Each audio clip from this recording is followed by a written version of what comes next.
നമസ്കാരം. ഒടുവിലിതാ ഷാഫി പറമ്പിലിൻ്റെ ആ നിർണായക ഇടപെടൽ ഉണ്ടായിരിക്കുകയാണ്. അച്ചു ഉമ്മനെ ഷാഫി ഇപ്പോൾ ആറന്മുളയിൽ നിർത്താനായിട്ടുള്ള തയ്യാറെടുപ്പുകൾ നടത്തിക്കൊണ്ടിരിക്കുകയാണ്. മുൻപും തൻ്റെ നാമനിർദ്ദേശ പത്രികാ സമർപ്പണം അടക്കമുള്ള കാര്യങ്ങളിൽ ഉമ്മൻചാണ്ടി ഇല്ലാതെ പോയ കാലത്തും ഷാഫി പറമ്പിൽ തൻ്റെ എല്ലാ കാര്യത്തിനും തന്നോടൊപ്പം മുൻപിൽ നിർത്തിയതും രാഷ്ട്രീയപരമായിട്ട് അച്ചു ഉമ്മനെ തന്നെയായിരുന്നു. അന്ന് ഷാഫിക്കും അതോടൊപ്പം തന്നെ സ്വന്തം സഹോദരൻ ചാണ്ടി ഉമ്മനും വേണ്ടിയൊക്കെ രാവും പകലും രാഷ്ട്രീയ പ്രചരണത്തിനും പ്രവർത്തനത്തിനും ഒക്കെ തന്നെ മുന്നിൽ നിൽക്കുന്ന അച്ചുവിനെയാണ് നമ്മൾ കണ്ടത്. വോട്ട് അഭ്യർത്ഥിക്കാനായി ഉമ്മൻചാണ്ടി ഇല്ലാത്ത കാലത്ത് അച്ചു ഉമ്മൻ പുതുപ്പള്ളിയിലെ ഓരോ വീടിൻ്റെയും പടി കടക്കുമ്പോഴെല്ലാം തന്നെ ഹൃദയം നിറഞ്ഞ് ചേർത്ത് പിടിക്കുന്ന വീട്ടുകാരെയും നാട്ടുകാരെയും പുതുപ്പള്ളിക്കാരെ മുഴുവനാണ് അന്ന് നമ്മൾ കണ്ടത്. സത്യം പറഞ്ഞാൽ ആ തെരഞ്ഞെടുപ്പ് വേളയിൽ അച്ചു ഉമ്മൻ ഒരു തരംഗമായിരുന്നു. എന്നാൽ തൽക്കാലം ഇപ്പോൾ താൻ രാഷ്ട്രീയത്തിലേക്ക് ഇല്ല എന്നും വീട്ടിൽ ഒരു രാഷ്ട്രീയക്കാരനെ ഉള്ളൂ എന്ന് അച്ചു പറഞ്ഞ് തിരികെ ജോലിയിലേക്ക് പ്രവേശിക്കുന്ന ഒരു കാഴ്ചയായിരുന്നു പിന്നീട് കേരളം കണ്ടത്.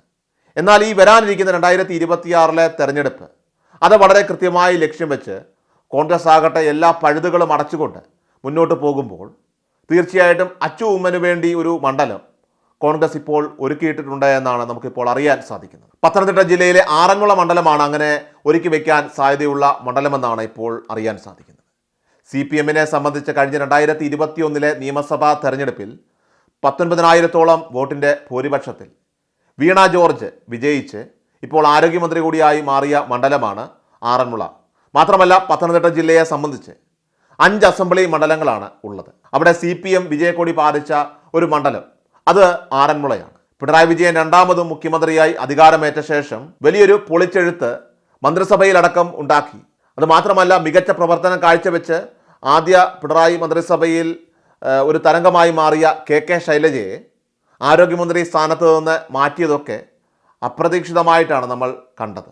മാത്രമല്ല പാർട്ടി വ്യത്യാസം പോലുമില്ലാതെ ആളുകൾ, കേരളത്തിലെ ജനങ്ങൾ ശൈലജ ടീച്ചറെ മാറ്റരുതെന്ന് പറഞ്ഞിരുന്നു. പക്ഷേ പാർട്ടി തീരുമാനത്തിൽ മാറ്റമില്ല എന്നതിൻ്റെ അടിസ്ഥാനത്തിൽ മാധ്യമപ്രവർത്തക കൂടിയായിട്ടുള്ള വീണ ജോർജ് ആരോഗ്യമന്ത്രിയായി ചുമതല ഏറ്റെടുത്തപ്പോൾ കേരള ജനത വീണയിൽ ആ വിശ്വാസം അർപ്പിക്കുകയായിരുന്നു.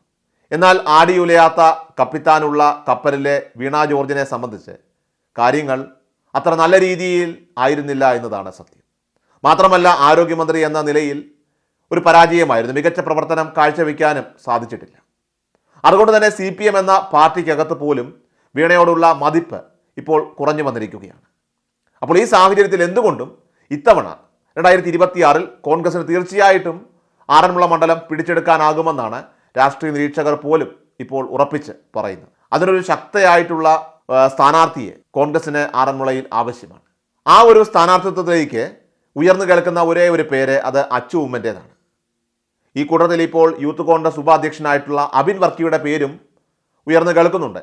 എങ്കിൽ പോലും അച്ചു ഉമ്മനാണ് അവിടെ സ്ഥാനാർത്ഥിയായിട്ട് വരുന്നതെങ്കിൽ കാര്യങ്ങൾ മാറി മറിയാനാണ് കൂടുതൽ സാധ്യത. മാത്രമല്ല ഇവിടെ ശ്രദ്ധിക്കേണ്ടതായിട്ടുള്ള ഏറ്റവും പ്രധാനപ്പെട്ട കാര്യം ഈ 3 പേരും, അതായത് വീണ ജോർജ്, അബിൻ വർക്കി, അതുപോലെ തന്നെ അച്ചു ഉമ്മൻ, ഇവർ 3 പേരും ക്രൈസ്തവ വിഭാഗത്തെ പ്രതിദാനം ചെയ്യുന്നവരാണ്.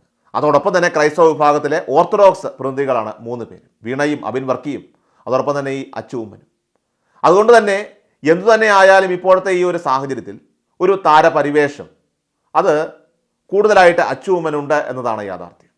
ഇതെല്ലാം തന്നെ വളരെ കൃത്യമായി കണക്ക് കൂട്ടിയാണ് അച്ചു ഉമ്മനെ തന്നെ ഷാഫി പറമ്പിൽ അവിടെ സ്ഥാനാർത്ഥിയാക്കാനായിട്ട് വിളിക്കുന്നത്. എന്തായാലും കോൺഗ്രസിൻ്റെ ഈ നീക്കങ്ങൾ തീർച്ചയായിട്ടും ഇനിയുള്ള നീക്കങ്ങൾ കാത്തിരുന്ന് കാണേണ്ടതായിട്ടുണ്ട്.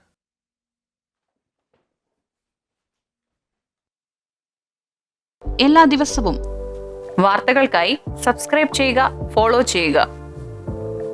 വാർത്തകളുടെ നോട്ടിഫിക്കേഷനായി ബെൽ ഐക്കൺ എനേബിൾ ചെയ്യുക. Please subscribe our channel.